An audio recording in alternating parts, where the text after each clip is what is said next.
Atenção! Vai começar agora uma teleaula de automação do curso profissionalizante. Este módulo tem um total de 20 aulas. Hoje você vai assistir a teleaula número 12. Bons estudos!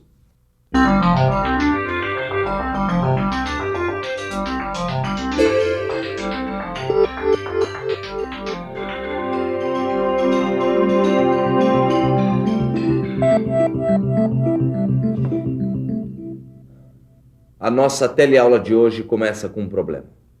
Uma fábrica produz 3 tamanhos de clipes: pequenos, médios e grandes. Bom, até aí tudo bem. O problema é que em alguns meses, essa fábrica vende mais clipes grandes. No outro mês, ela vende mais clipes pequenos. Aí no outro mês, ela vende de novo os clipes grandes. Enfim, não dá para saber o que as pessoas querem comprar mais. O resultado é que a fábrica tem que mudar a sua produção sem muito tempo para qualquer preparação. Uma hora tem que produzir clipe grande, outra hora médio, depois grande de novo. Os donos dessa fábrica vão ficar loucos, né? Bom, qual que você acha que é a resolução para esse problema? Não precisa perder tempo pensando na resposta. A resolução está no equipamento chamado controlador lógico programável, mais conhecido como CLP. E se você quer saber como os CLPs vão resolver esses problemas, só tem um jeito: assistindo a teleaula de hoje. Na teleaula de hoje, você vai acompanhar a evolução da automatização das máquinas e vai conhecer os CLPs. Aumento de produtividade, redução nos custos, profissionais melhor preparados, maior variedade de produção. Você já deve estar cansado de ouvir essas coisas, mas como é que será que o mundo chegou até aqui? Ou melhor, o que será que os processos industriais têm a ver com todas essas mudanças? Para entender isso melhor, o jeito é a gente dar um passeio pelo tempo. No início da industrialização, ou melhor, quando começaram a surgir as indústrias do jeito que a gente conhece hoje, os processos produtivos se baseavam quase que só na mão de obra. Dá só uma olhadinha nessas imagens do nosso arquivo. A produção era composta por vários estágios, onde as pessoas desenvolviam sempre as mesmas funções. Ou melhor, os operários ficavam o turno inteirinho de trabalho fazendo a mesma coisa. E eles só faziam isso. Um trabalho super repetitivo que, por causa disso, ganhou o nome de produção seriada.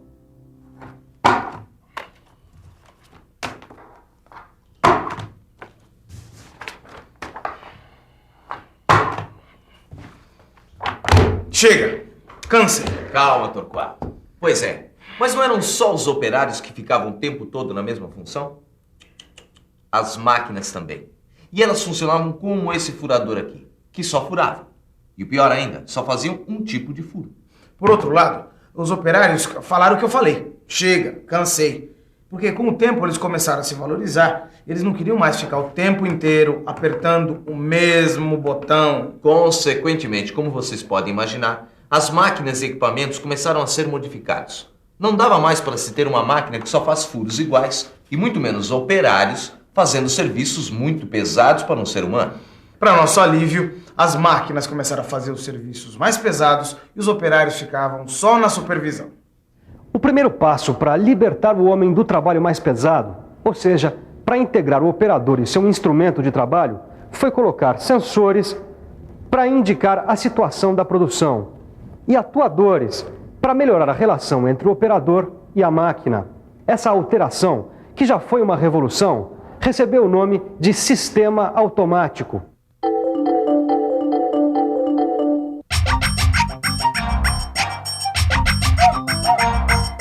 Em um sistema automático, o resultado é definido antes de começar a ser executado. E é o sistema que se encarrega de atingir esse resultado sem que haja interferência do operador. Ou melhor, a automatização acontece quando o trabalho braçal do homem é substituído por uma máquina, no processo industrial.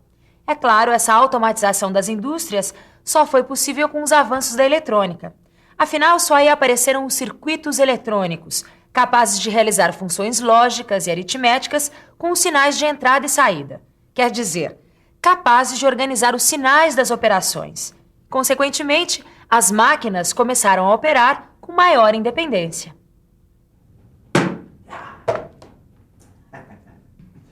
Essa é uma das minhas partes preferidas da história da automação, quando os operários se livraram do trabalho braçal. Pois é, com o desenvolvimento da eletrônica, surgiram os primeiros sistemas de automação que foram feitos com relés e contadores. Não, os primeiros e os atuais também, porque até hoje os relés são utilizados para disparar cargas e atuadores.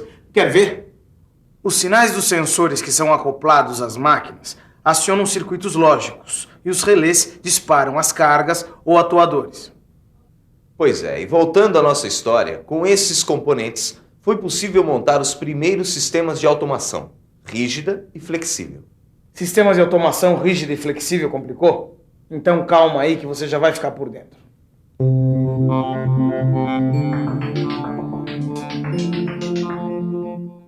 O sistema rígido de automação é um tipo de sistema que não permite mudanças no processo depois que há uma definição do sistema e dos seus componentes.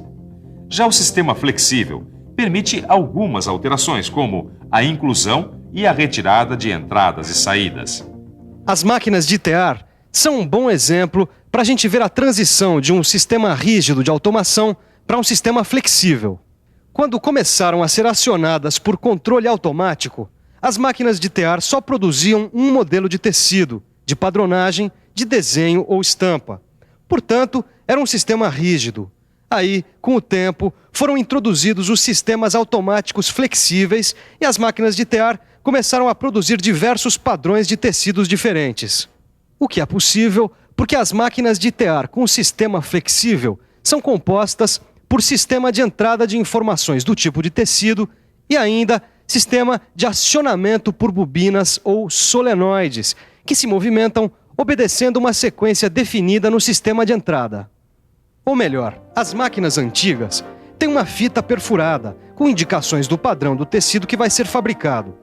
E por causa dessa perfuração, os receptores de luz são sensibilizados e atuam sobre os solenoides, que por sua vez entrelaçam os fios, produzindo os modelos desejados. Fazendo uma comparação, a fita perfurada corresponde à unidade de memória.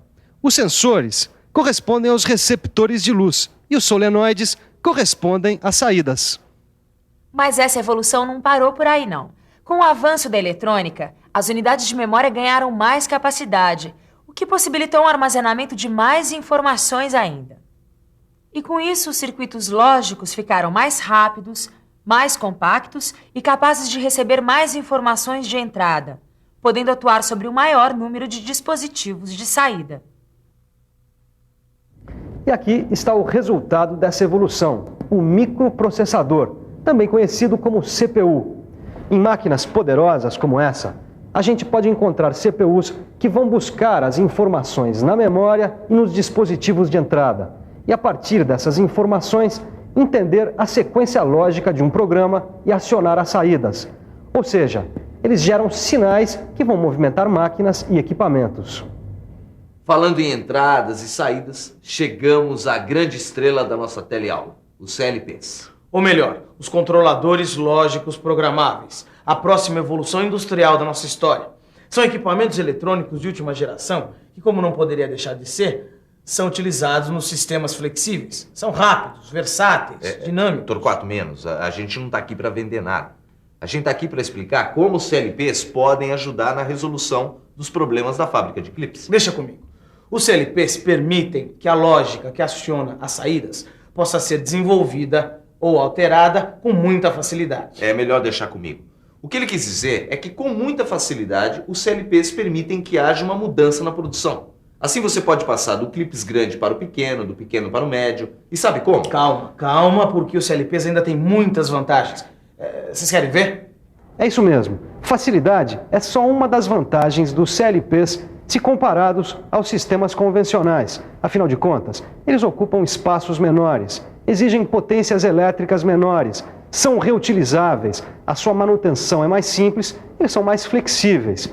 Eles dão mais agilidade e rapidez ao sistema. Isso porque os parâmetros de controle podem ser alterados. Bom, essa foi uma revolução que começou na indústria automobilística americana, como você vai acompanhar no nosso arquivo. Cada vez que os operadores tinham de mudar a lógica de controle dos painéis de comando da linha de montagem, era uma complicação. Afinal, essa mudança Exigia tempo e dinheiro e, como você sabe, a indústria não pode parar. A solução encontrada pelos técnicos das indústrias automobilísticas foi preparar uma lista das necessidades de todas as indústrias que usavam circuitos e relés. Resultado: nascia assim os controladores lógicos programáveis. O CLP é um microcomputador como esse aqui, só que ele é aplicado ao controle de um sistema ou de um processo industrial. E para isso, eles são compostos de módulos de entradas digitais e analógicas. Essas entradas digitais são agrupadas em conjuntos de 8 ou 16, de uma forma que a unidade central de processamento possa tratar as informações como bytes ou words. É melhor explicar isso direito. Byte é um conjunto de 8 bits que compõem uma informação. E bit é um código que pode ser 0 ou 1. Isso quer dizer, é um dígito binário. Tá claro? Binário, 2. Já o Word, na automação, é um conjunto de 16 bits que formam uma informação. Uma das coisas mais legais dos CLPs é que a lógica que comanda as entradas para gerar as saídas, ela é programada pelo operador do sistema, sem nenhum esforço físico e sem parada na produção. Isso quer dizer que é o operador do sistema da nossa fábrica de clipes quem vai programar os CLPs para comandarem as máquinas, para serem produzidos clipes médios, pequenos, grandes. A programação dos CLPs permite várias combinações, lógicas combinacionais, lógicas sequenciais e também a composição das duas, que na verdade é a mais usada. Já a linguagem utilizada na programação é muito parecida com a linguagem usada nos diagramas lógicos de acionamento, usados por eletrotécnicos, técnicos, eletricistas e outros profissionais da área de controle. Vamos imaginar um exemplo. O nosso objetivo é acionar a lâmpada através de um botão. A lâmpada L1 deve ser acesa apenas se os dois interruptores, B1 e B2, forem acionados. Simples. Isso corresponde à operação lógica E, que você já viu em outra teleaula. Já nesse exemplo, o objetivo é ligar a lâmpada L1 se os interruptores B1 e B2 foram acionados, o que corresponde à operação lógica OU, que você também já viu em outra teleaula. E a lógica sequencial desenvolvida pelo CLP, por sua vez, é feita a partir de um elemento temporizador, capaz de disparar uma saída ou acionar um interruptor após um tempo determinado antes da operação. Bom, mano, acho que agora já dá pra gente resolver o problema da nossa fábrica de clipes. Com tudo que a gente viu, vamos colocar o CLP para funcionar. Torquato, mas ainda está faltando uma coisa.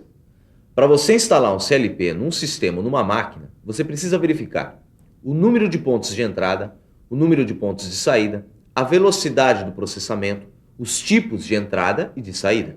E feito isso, mãos à obra. Vamos fazer nossos clipes. É claro que isso é uma brincadeira do meu amigo Torquato. Porque, na verdade, esse micro que ele usou não é um CLP. E essa história da fábrica de clipes é fictícia. Mas tudo isso serve para você observar como os CLPs possibilitam uma maior redução de custos e um aumento de velocidade na produção. E por falar em velocidade, os CLPs não param. Como tudo em automação, eles estão sempre sendo aperfeiçoados. Por isso, é bom você prestar atenção na revisão. E atenção, se liga aí que é a hora da revisão.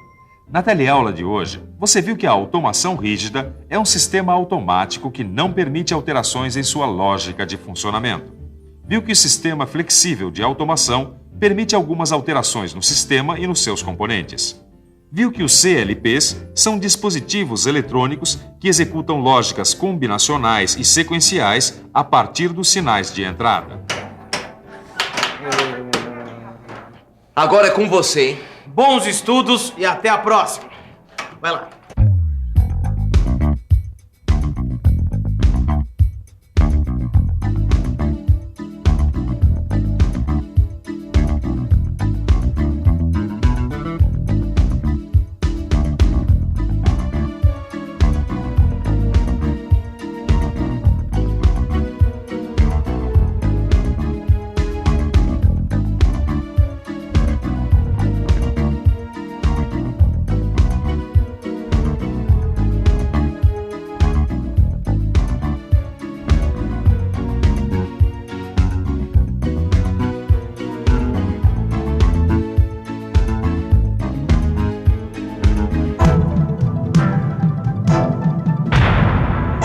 Telecurso 2000, um programa de educação do Sistema Fiesp e da Fundação Roberto Marinho.